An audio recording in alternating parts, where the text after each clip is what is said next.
नमस्कार दोस्तों, आज हम बात करने वाले हैं इंडिया और फिलीपींस के बीच हुए 374 million dollar BrahMos defence deal के बारे में। दोस्तों, भारत जो कि फिलीपींस को 374 मिलियन डॉलर की ब्रह्मोस मिसाइल बेचने वाली है। भारत फिलीपींस को 374 मिलियन डॉलर की एंटी शिप ब्रह्मोस मिसाइल बेचने वाली है, जिसकी मारक क्षमता 290 किलोमीटर की होगी और जिसकी स्पीड 3 मैक यानी कि ध्वनि की स्पीड से 3 गुना ज़्यादा होगी। जैसा कि दोस्तों, भारत दक्षिण एशियाई देशों को ब्रह्मोस मिसाइल बेच रही है, जिसमें कि फिलीपींस, वियतनाम और खाड़ी देशों और यूरोपियन कंट्रीज़ में से ब्राज़ील, इन देशों को भारत ब्रह्मोस मिसाइल बेचने का बात चल रही है। जैसा कि दोस्तों आप जानते हैं, चीन दक्षिण चीन सागर में किस तरीके से दूसरे देशों के समुद्री क्षेत्रों पर अपना कब्जा करने पे लगा हुआ है। दक्षिण चीन सागर में जो विवाद है, जिसमें कि वियतनाम, फिलीपींस, इन देशों के समुद्री क्षेत्रों को भी चीन दावा करता है कि ये समुद्री क्षेत्र उनका है। दोस्तों, जिस तरीके से चीन इन समुद्री क्षेत्रों पर अपना दावा करता है, वियतनाम और फिलीपींस ये देश इन समुद्री क्षेत्रों पर अपना दावा करते हैं और ये चीन का विरोध करते हैं।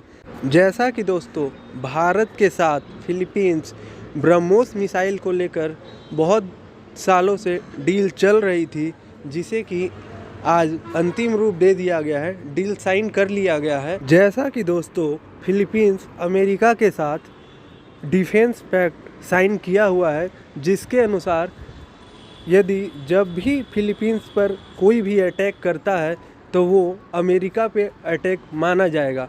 लेकिन उसके बाद भी फिलीपींस अब अमेरिका पर उस तरीके से भरोसा या विश्वास नहीं कर सकता है, क्योंकि चाइना जिस तरीके से, जिस तेज़ी से अपनी सैन्य ताकत को बढ़ा रहा है, उसे देखते हुए फिलीपींस को अपनी सैन्य ताकत को मजबूत करने के लिए, अपने सेल्फ डिफेंस को मजबूत करने के लिए अपनी सेना को मजबूत करना पड़ेगा।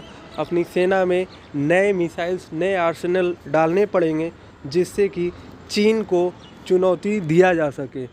इसी होड़ में फिलीपींस ने भारत से सबसे फास्टेस्ट क्रूज मिसाइल जो कि ब्रह्मोस परचेज़ की है। और दोस्तों, वियतनाम भी भारत से ब्रह्मोस मिसाइल खरीदने की डील चल रही है और वियतनाम भी भारत से ब्रह्मोस मिसाइल लेगी, जो कि चाइना के लिए एक बहुत ही बड़ा थ्रेट बनता जा रहा है। जैसा कि चाइना जिस तरीके से साउथ चाइना सी में एक अकेला दावा कर रहा था, बहुत ही अपनी ताकत के दम पर, अपनी सैन्य ताकत के दम पर जिस तरीके से चाइना साउथ चाइना सी में अपना प्रभुत्व जमा रहा था, अब वो ऐसा नहीं कर पाएगा।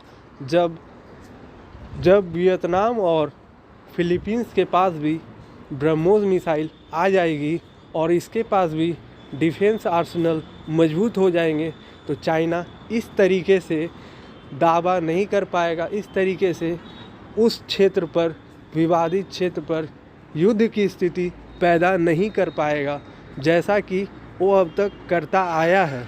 अमेरिका इस डिफेंस डील पर प्रतिबंध भी नहीं लगा सकता है, क्योंकि भारत इस डिफेंस डील में 51% हिस्सेदार है और रसिया इस डिफेंस डील में 49% हिस्सेदार है। इसलिए अमेरिका इस डिफेंस डील को प्रतिबंधित नहीं कर सकता है। जैसा कि भारत अपने डिफेंस डील में 100 मिलियन डॉलर का छूट भी दे रही है, जिसमें कि वो कोई भी देश जो भी भारत के साथ ब्रह्मोस या किसी भी सैन्य सामान को खरीदेगी, उसे 100 मिलियन डॉलर का छूट होगा। इसके अंतर्गत ये है कि 100 मिलियन डॉलर वो किस्तों में चुका सकती है भारत को, 6 से 7 साल के बीच में किस्तों में भारत को चुका सकती है। इस तरह के डिफेंस डील के ज़रिए भारत और भी देशों को अपने डिफेंस प्रोडक्ट लेने के लिए अट्रैक्ट कर रही है। और यही कारण है कि आर्थिक रूप से कमज़ोर देश भी भारत के डिफेंस इक्विपमेंट को खरीदने के लिए अट्रैक्ट हो रहे हैं। चाइना जिस तरह से भारत के दुश्मन देशों को हथियार बेच रही है और डिस्ट्रक्टिव हथियार बेच रही है, जिससे कि भारत को ज़्यादा से ज़्यादा नुकसान पहुंचाया जा सके, भारत भी उसी पॉलिसी के थ्रू चाइना के दुश्मन देशों को, जैसे कि साउथ चाइना सी में वियतनाम, फिलीपींस और भी साउथ चाइना सी के अराउंड एशियन कंट्रीज़ को भारत ब्रह्मोस मिसाइल बेचने की पेशकश कर रही है, जिसमें कि भारत ने फिलीपींस के साथ एक डील साइन कर ली है और वियतनाम और भी एशियन देशों के साथ डील साइन करने के कगार पे है। और भारत कोशिश कर रही है कि चाइना को साउथ चाइना सी में किस तरीके से उनके विरोधी देशों को ब्रह्मोस जैसे खतरनाक हथियार को बेचकर चाइना को डिफेंड किया जाए। यदि आपको वीडियो अच्छा लगा हो तो आप इसे लाइक, सब्सक्राइब और अपने दोस्तों के साथ शेयर करें। धन्यवाद।